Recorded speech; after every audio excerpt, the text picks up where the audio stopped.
Welcome back to our channel, History Buffs. Today, we have an intriguing topic that will transport you back to the sands of North Africa during World War II.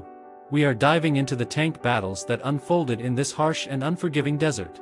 Witness the fierce clashes, the strategies employed, and the relentless pursuit for victory in this challenging terrain.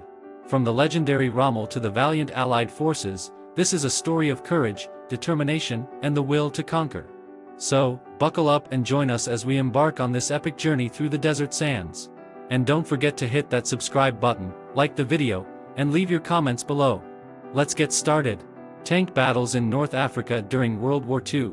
Conquering the desert sands to victory. The battle for North Africa begins when we think of World War II. Our minds often drift to iconic battles like D-Day or the Battle of Stalingrad. However, one of the lesser-known yet equally significant theaters of war was the North African Campaign. In this part of the article, we will delve into the early stages of the conflict and the pivotal tank battles that took place amidst the unforgiving desert sands. It all began in June 1940 when Italy, under the leadership of Benito Mussolini, declared war on the Allies. With dreams of expanding their African colonies, the Italians set their sights on Egypt, then under British control. However, their initial advances were met with fierce resistance from the British forces. The Italians, armed with a mix of outdated tanks and a lack of experience in desert warfare, struggled to make any substantial progress.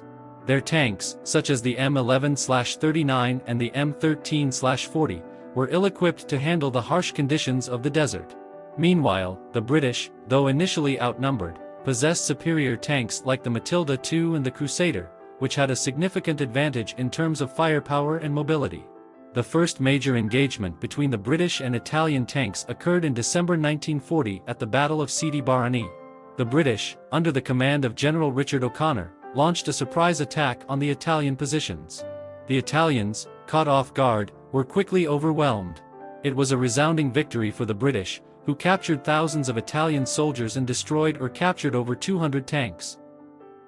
Buoyed by their success, the British continued their advance into Libya, pushing the Italians further east. The next major battle took place at Bardia, where the British once again showcased their tactical superiority. Through a combination of infantry assaults and tank maneuvers, the British managed to break through the Italian defenses, forcing their surrender. The fall of Bardia dealt a severe blow to Italian morale and highlighted the vulnerability of their tank forces.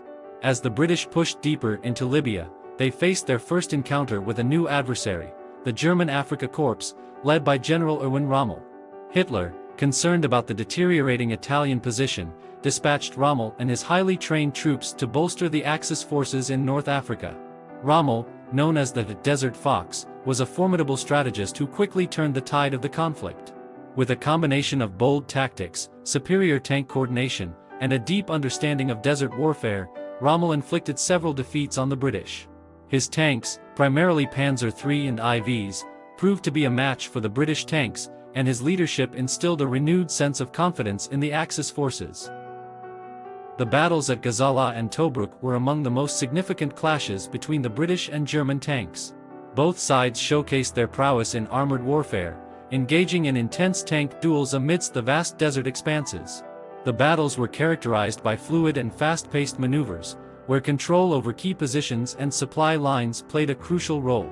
These early encounters in North Africa set the stage for a protracted tank warfare campaign that would continue for the next few years. The British, initially on the offensive, found themselves on the back foot against Rommel's relentless assaults. However, they would regroup, adapt their tactics, and eventually turn the tide once again in their favor. In Part 2, we will explore the evolution of tank warfare in North Africa, the introduction of new tanks on both sides, and the shifting fortunes of the British and Axis forces. Stay tuned as we delve deeper into this fascinating chapter of World War II history.